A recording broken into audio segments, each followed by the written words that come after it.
Tafiditra ao anatin'ny fampahafantarana sy ny fizaram-baovao momba ny tanjon'ny fitondram-panjakana izay voavaritry ny velarano fahasivy dia ny fahavitantena ara-tsakafo mahakasika ny fifanaraha-piarah-miasa amin'ny orinasa Emirati LLC Elite Agriculture dia nisy ny fionan'ny ministry ny fambolena ny fiompiana ary ny jono Lucien Ranarvelo sy ireo mpiara-miasa amin'ny akaiky tamin'ireo solombavambahoaka Dimbrala mpikambana ao amin'ny voameran'ny fambolena eo anivon'ny anteny meram-pirenena izay notaren'Andriamatoa Jean-Nicolas Randrianasolo filohan'izany voamera izany tetsy Anosy. Nisy ny fitondrana fanazavana nentin'ny ministry ny fambolena ny fiompiana ary ny jono.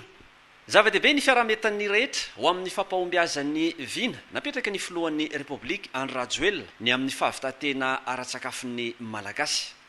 Anisan'ny tanjona ao anatin'ny ity tetikasa ity ny fampiroboroboana ny faritra amin'ny akapobeany sy ny famoronana azy ary ny fanatsarana ny fidiram-bolan'ny mponina voakasika. Voalohany aloha zany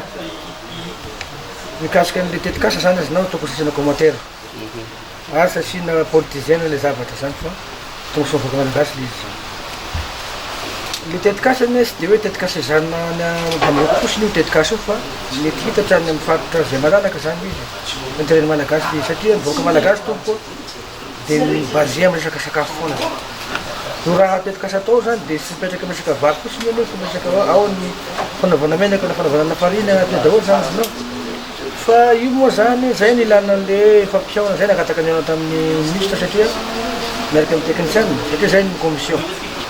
Raha nijery ny velirano indrindraindrindra ity tetikasa goavana dia goavana mapetraky ny président amin'izao fotoana zao ity dia izahay ao anatin'ny mamambo commission aloha ilay zany tenako manokana dia mankasitraka ary vonona miara-iasa amin'ny fitondrana ampahafantatra ny vahoaka fa tsy fivarotana tanindrazana araka fireritretan'ny sasany azy na ny namana sombavambahoaka zay diso eritreritra fa dia fitiava tanindrazana zao apetraky ny filoha-pirenena zao mba hialantsika amin'ny sakana sy ampetsakafo zay misy hatramin'izay ka ndao hiaraka fametanana ampandroso